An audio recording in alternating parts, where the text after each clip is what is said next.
नमस्कार, news one India देख रहे हैं आप। आपके साथ मैं हूं ऋतु। चले बुलेटिन की शुरुआत करते हैं बड़ी खबर के साथ। एक दिवसीय लखनऊ निवेशक सम्मेलन आज है और ऐसे में सुबह 11 बजे इंदिरा गांधी प्रतिष्ठान में आयोजन होगा। डिप्टी सीएम ब्रजेश पाठक कार्यक्रम में पहुंचेंगे और ये बड़ी खबर आप तक पहुंचा रहे केंद्रीय राज्य मंत्री कौशल किशोर भी शामिल होंगे। इस वक्त की बड़ी खबर आपको बता दें, डिप्टी सीएम ब्रजेश पाठक कार्यक्रम में शामिल होंगे। केंद्रीय राज्य मंत्री कौशल किशोर भी शामिल होंगे और ऐसे में एक दिवसीय लखनऊ निवेशक सम्मेलन आज है। सुबह 11 बजे इंदिरा गांधी प्रतिष्ठान में आयोजन किया गया है। डिप्टी सीएम ब्रजेश पाठक कार्यक्रम में शिरकत करेंगे और साथ ही साथ केंद्रीय राज्य मंत्री कौशल किशोर भी शामिल होंगे।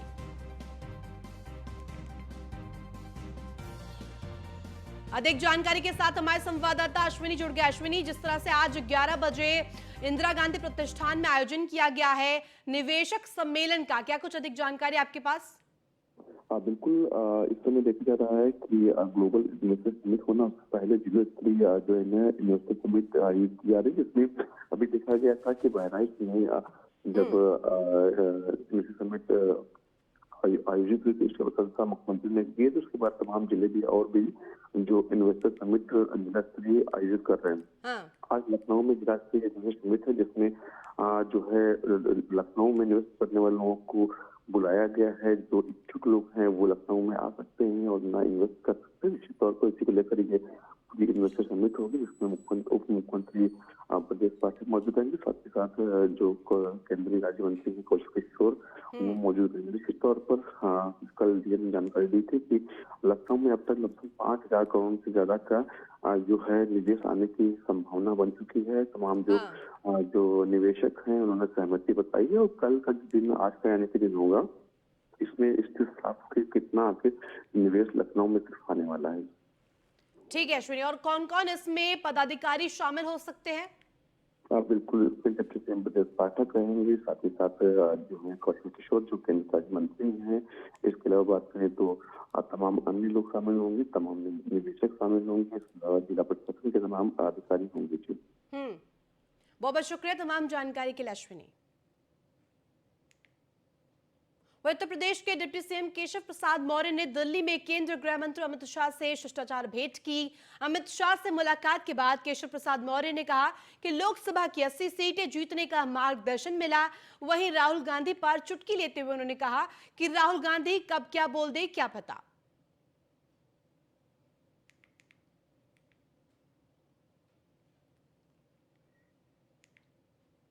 वहीं यूपी के मदरसों को लेकर अहम बैठक हुई। बैठक में अल्पसंख्यक राज्य मंत्री दानिश आजाद अंसारी, मदरसा बोर्ड के चेयरमैन समेत सभी मेंबर मौजूद रहे। आपको बता दें कि बेसिक शिक्षा के नियमों पर कार्य करने को लेकर चर्चा की गई और ये मदरसा बोर्ड की अहम बैठक बताई जा रही थी। बैठक में मदरसा शिक्षा को लेकर विस्तृत वार्ता हुई।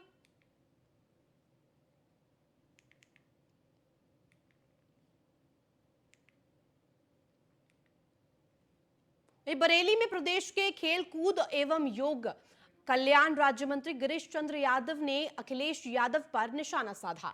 उन्होंने कहा कि सपा प्रमुख अखिलेश यादव के पास अब कोई काम नहीं बचा है। कभी वो डीजीपी कार्यालय जाएंगे तो कभी कहीं और। जनता उन्हें नकार चुकी है। बता दें कि मंत्री गिरीश चंद्र यादव रायबरेली शहर में बने मोतीलाल स्टेडियम में नवनिर्मित अत्याधुनिक जिम का लोकार्पण करने पहुंचे थे। अखिलेश यादव के पास अब कोई काम बचा नहीं है, तो पुलिस मुख्यालय कभी जाएंगे, कभी और जगह घूमेंगे, तो उनका यही काम बचा है, क्योंकि जनता उनको नकार चुकी है। अब उन जनता का जनादेश उनको मिल नहीं रहा है, तो इसलिए वो अब कभी ईवीएम पर भी दोष देंगे, कभी प्रशासन पर भी दोष देंगे। तो उनका ये तमाम तरह का घंटा चलता। कभी कभी जब जीत जाएंगे तो वहाँ का ईवीएम ठीक हो गया मैनपुरी वाला, इसमें ईवीएम को दोष नहीं दिया, प्रशासन के दोष देते हैं। तो प्रशासन जब 2012 में सत्ता में थे तो 2014 में लोकसभा चुनाव हुआ, भारतीय जनता पार्टी 73 सीटें जीती, उनके हाथ में था प्रशासन और ईवीएम दोनों थी कि नहीं थी? तो बुआ बबुआ दोनों लोग मिलकर चुनाव लड़े, फिर भी हम 64 सीटें जीते। तो ये उनके पास कोई मुद्दा नहीं है। अखिलेश वो यूपी सरकार सरकार के मंत्री जयवीर सिंह ने न्यूज वन इंडिया से खास बातचीत की। बातचीत के दौरान जयवीर सिंह ने कहा कि नए साल में पर्यटन विभाग नए कीर्तिमान बनाएगा। यूपी की पहले बीमारू राज्य के रूप में पहचान होती थी, लेकिन अब यूपी बदला है, जिसका परिणाम अब यूपी में निवेशक के तौर पर आ रहे हैं और भी कई मुद्दे पर बातचीत करते हुए दिखाई दिए। सुनिए, आपको सुनवाते हैं। उत्तर प्रदेश सरकार में पर्यटन मंत्री जयवीर सिंह हमारे साथ बातचीत करने के लिए मौजूद हैं। सर, उत्तर प्रदेश में इन्वेस्टर समिट होने वाला है, बड़े पैमाने पर निवेशक आने वाले हैं, क्या तैयारियां हैं पर्यटन विभाग की तरफ से? पर्यटन के लिए सबसे ज़्यादा मैं समझता हूँ पहले बधाई आदरणीय मुख्यमंत्री जी को, जिन्होंने इन्वेस्टर समिट ग्लोबल रूप से करने का निर्णय लिया। और हमें खुशी है कि जिस तरीके से 8 ग्रुपों में हम विभिन्न मंत्रीगणों के समूह विदेशों में गए थे, तो जो वहाँ एक आतुरता थी, एक चाहत थी, एक मन था, वो उत्तर प्रदेश के पर्यटन क्षेत्र में बड़े लोग बड़े व्यापक रूप से इन्वेस्ट करने का मन बनाया। और लगभग 1 लाख करोड़ रुपए से ज़्यादा के MOU अब तक पर्यटन के क्षेत्र में होने के लिए विभिन्न देशों से और अपने देश से प्रस्ताव हम लोगों को मिले हैं। और मैं समझता हूँ कि उत्तर प्रदेश का पर्यटन विभाग निवेश के मामले में बहुत अग्रणी भूमिका निभाएगा। और वैसे भी आदरणीय प्रधानमंत्री जी का और आदरणीय मुख्यमंत्री का जो इसमें मुख्य आकर्षण है वो ट्रेड, टेक्नोलॉजी और टूरिज्म ही है। तो टूरिज्म के क्षेत्र में बहुत निवेशक आकर्षित हो रहे हैं और काफ़ी निवेश करने का मन बना रहे हैं। और मैं समझता हूँ कि धरातल पर बड़ी योजनाएं, बड़ी परियोजनाएं जो 12 हमारे सर्किट हैं टूरिज्म के, उसमें होने जा रही हैं। कल से समाजवादी मीडिया सेल जो है लगातार अब टिप्पणी कर रहा था, जिसके बाद मनीष अग्रवाल को गिरफ्तार किया गया है। कई कार्यकर्ताओं पर मुकदमा दर्ज किया गया समाजवादी पार्टी के। अखिलेश यादव कल सिग्नेचर बिल्डिंग गए थे, कैसे देखते हैं इस पूरे प्रकरण को जिस तरीके से अब टिप्पणियाँ की जा रही हैं? लेकिन सही बात तो यह है कि अखिलेश जी को खिसियाहट है, आत्मग्लानि है इस बात की कि 12 से 17 के बीच में उनके जब वो मुख्यमंत्री उत्तर प्रदेश के थे तो उस समय जो धंधा चला वो बेरोजगार हो गए। और धंधा चला गुंडई का, अपराधों का, जमीनों पर कब्जे का, संगठित गिरोह के आधार पर धन वसूली का, जमीनों पर कब्जा करने का। थानेदार नहीं चलाते थे, इनके जो कार्यकर्ता बैठ के थाने चलाते थे, वो इनके धंधे बंद हो गए, तो वो बेरोजगार हो गए। तो उसकी चिंता अखिलेश जी करें, लेकिन सरकार ऐसे धंधे जो अवैध रूप से करते थे वो किसी भी कीमत पर चलने वाले नहीं है। यही खिसियाहट है कि अब बदलता हुआ उत्तर प्रदेश में दिखाई पड़ रहा है। तो आत्मगिलानी से बाहर आएँ, मैं समझता हूँ उस समय के पीरियड से बाहर निकलें, स्वस्थ राजनीति करें और अपना सोच का दायरा बढ़ाएंगे तो अच्छा रहेगा। धन्यवाद सर हमारे साथ बातचीत करने के लिए। तो हमारे साथ बातचीत कर रहे थे पर्यटन मंत्री, जिनका साफ तौर पे कहना है कि उत्तर प्रदेश में पर्यटन के क्षेत्र में बड़े पैमाने पर काम किए जा रहे हैं। और साथ ही साथ उन्होंने जिस तरीके से ट्विटर वार चल रहा है, चाहे वो समाजवादी मीडिया सेल को लेकर हो या भारतीय जनता पार्टी के कुछ नेता हैं जो लगातार इस ट्विटर वार में शामिल हैं, उनको लेकर बड़ी बात कही है। कहा है कि उत्तर प्रदेश में जो प्रदेश का विकास हो रहा है उससे कहीं ना कहीं छटपटाए हैं समाजवादी पार्टी के नेता, जिसको लेकर वो लगातार ट्विटर पर अनर्गल टिप्पणियां कर रहे हैं। वीडियो जर्नलिस्ट ज्ञान के साथ Nilesh Chauhan, news one India, Lucknow. Lucknow के जिलाधिकारी सूर्यपाल गंगवार ने प्रेस कॉन्फ्रेंस कर बताया कि ग्लोबल इन्वेस्टर समिट यूपी में 10 फरवरी से 12 फरवरी तक आयोजित होगी। उससे पहले सीएम ने सभी जिलों में जिला स्तरीय इन्वेस्टर समिट करने का निर्देश दिया है। ईज ऑफ डूइंग बिजनेस में यूपी बहुत अच्छा काम हुआ है, निवेशकों को ये बात बताई जाएगी, सरकार की योजनाओं की जानकारी निवेशकों को दी जाएगी। मंगलवार को हम लोग निवेशकों के साथ वार्तालाप करेंगे। कई प्रतिष्ठित इन्वेस्टर सेक्टर के निवेशक प्रतिभाग भी करते हुए देंगे। जो निवेशक लखनऊ में पहली बार आ रहे हैं उनको गाइड किया जाएगा। MSME के 3000 करोड़ के प्रस्ताव प्राप्त हुए हैं, जिसमें 110 निवेशक शामिल है। तो वहीं 1000 करोड़ रुपए के निवेश प्रस्ताव पर IIA के तरफ से आया है। ग्लोबल इन्वेस्टर समिट यूपी में 10 फरवरी से 12 फरवरी तक लखनऊ में आयोजित होगी। उससे पहले हर जिले में लोकल इन्वेस्टर्स के साथ में एक सम्मेलन करने के निर्देश शासन के द्वारा दिए गए हैं और माननीय मुख्यमंत्री जी की प्राथमिकता है कि पहले हम सभी लोग जिलों में जो हमारे इन्वेस्टर्स हैं या जो इन्वेस्टमेंट करने में रुचि रखते हैं उन लोगों को बुलाकर उनके साथ में इंटेंट टू इन्वेस्ट एक साइन किया जाए और जो एग्जिस्टिंग प्रोजेक्ट्स हैं जिनमें विभिन्न स्तरों पर कोई कार्यवाहियां लंबित हैं उन्हें तत्काल निस्तारित किया जाए और आगे नया इन्वेस्टमेंट प्रोत्साहित करने के लिए सभी लोगों में जानकारी जो हमारी विभिन्न सरकारी योजनाएं हैं उनके स्कीम के संबंध में उसको सब लोगों को मुख्तार अंसारी की आज गवाही होगी। बड़ी खबर आपको बता रहे हैं, एमपी एमएलए कोर्ट में पेश होगा मुख्तार अंसारी। उसकी उसरी चट्टी हत्याकांड में होने वाली मुख्तार अंसारी की आज गवाही होगी। 2001 में मुख्तार अंसारी के काफिले पर हुआ था हमला, जिसमें गोलाबारी में मुख्तार के गनर और ड्राइवर की मौत हुई थी। ब्रजेश सिंह के हमले के मामले में मुख्य आरोपी हैं। 3 जनवरी को मुख्तार अंसारी की पेशी हुई थी, जिसके बाद 3 जनवरी को नहीं हो पाई थी। मुख्तार अंसारी की गवाही नहीं ली गई थी और फिलहाल बांदा जेल में मुख्तार अंसारी बंद है। मुख्तार अंसारी की गवाही को लेकर पुलिस प्रशासन अलर्ट मोड पर है। एसपी ने जिला न्यायालय परिसर का निरीक्षण भी किया है।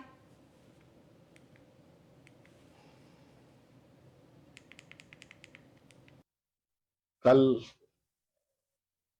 एमपी एमएलए कोर्ट में एक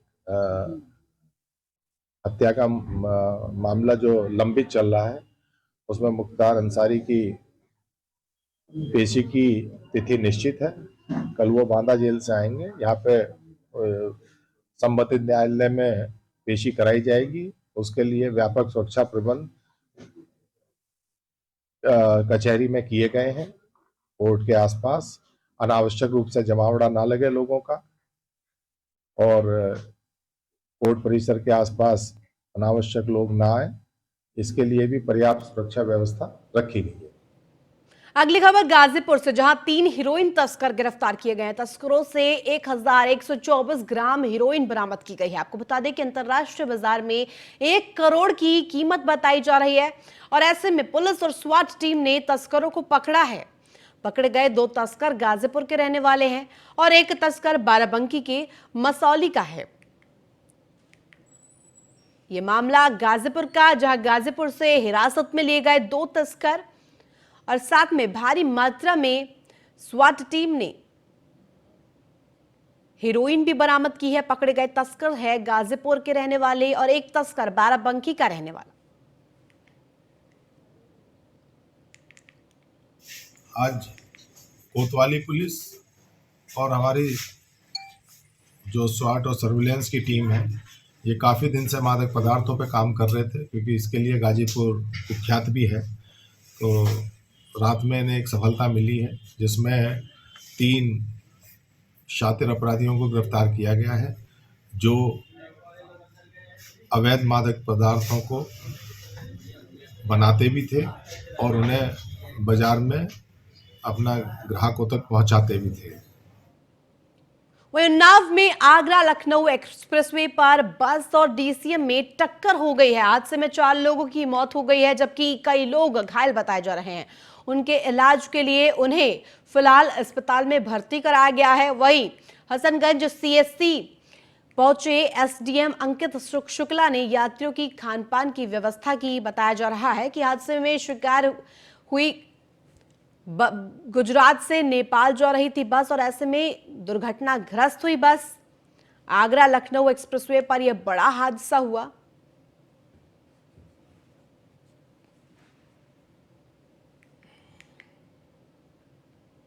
खबर जालौन से है, जहां भंडारे के दौरान सांप निकल गया, जिसके बाद वहां पर हड़कंप मच गया।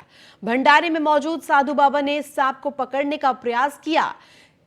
इस दौरान सांप ने साधु बाबा को काट लिया, जिसके बाद बाबा जमीन पर निडल पड़ गए। थोड़ी देर बाद साधु बाबा की मौत हो गई और अब मामला कुटेंद इलाके का है, नीम गांव का बताया जा रहा है। साधु बाबा के सांप पकड़ने की कोशिश करने का वीडियो अब तेजी से वायरल हो रहा है।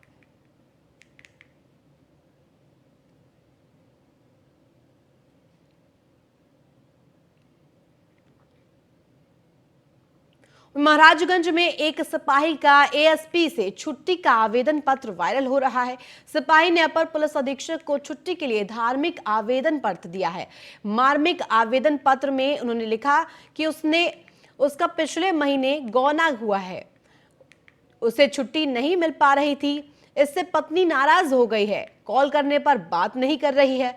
कॉल रिसीव कर बिना बात किए मोबाइल के मोबाइल को मां को दे रही है। इस प्रार्थना पत्र पर अपर पुलिस अधीक्षक ने कांस्टेबल को 15 दिन का आकस्मिक अवकाश मंजूर कर दिया है। वहीं सिपाही द्वारा लिखा गया पत्र अब जमकर वायरल हो रहा है।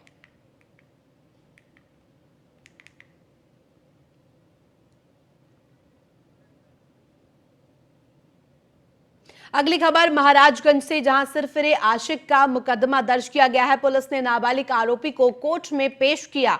आपको बता दें कि फिल्मी अंदाज में छात्रा के घर जाकर मांग भरी गई, जिसमें गर्दन पर चाकू रखकर मांग में सिंदूर डाला गया और छात्रा के पिता की तहरीर पर मुकदमा फिलहाल दर्ज किया गया है। आरोपी 8वीं क्लास का है और ऐसे में आरोपी अक्सर छात्रा को परेशान करता हुआ दिखाई देता था।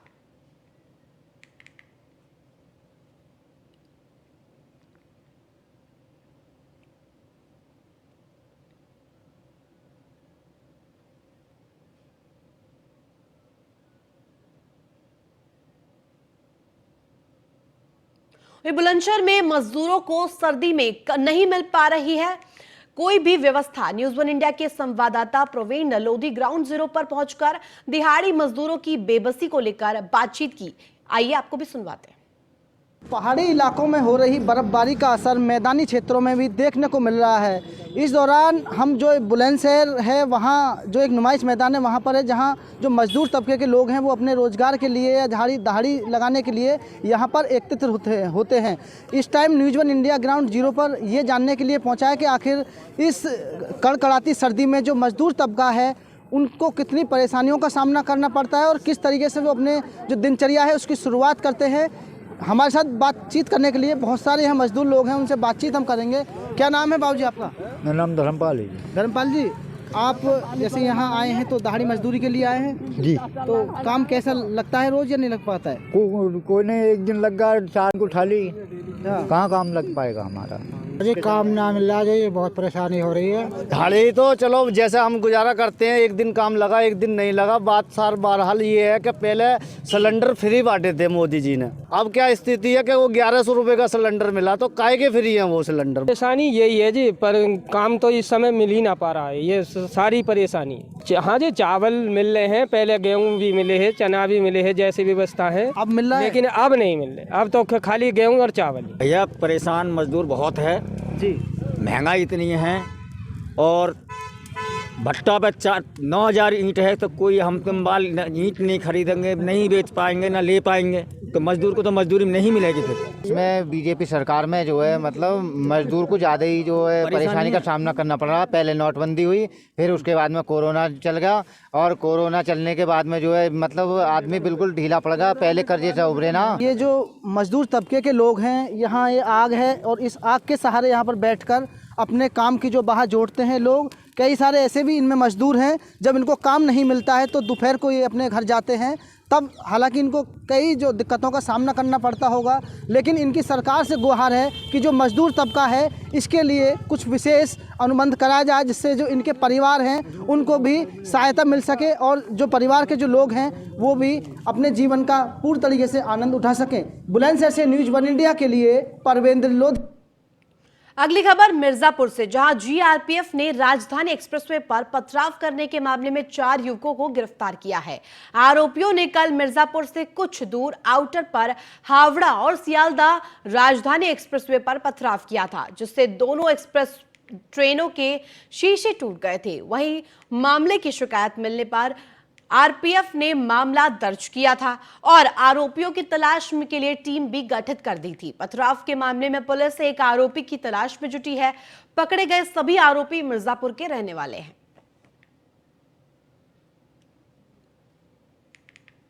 कुछ लड़कों द्वारा, अज्ञात व्यक्तियों द्वारा जो है पत्थर मार के हावड़ा राजधानी के 9 कोचों में 12 शीशे तोड़े गए व सियालदह एक्सप्रेस के जो है राजधानी में 2 शीशे तोड़े गए। इतनी बड़ी घटना को मद्देनज़र रखते हुए मेरे द्वारा एक टीम गठित की गई। एसआई नैनी अवनेश के शंकर के नेतृत्व में और आरपीएफ टीम द्वारा जो है सीसीटीवी फुटेज का अध्ययन किया गया, जिसमें पाया गया कि दिनांक 8 तारीख को 5 लोग जो है पत्थर लेके और वहाँ पर सेल्फी बना रहे हैं और तो फिलहाल इस बुलेटिन में बस इतना ही। आप देखते रहिए न्यूज़ 1 इंडिया।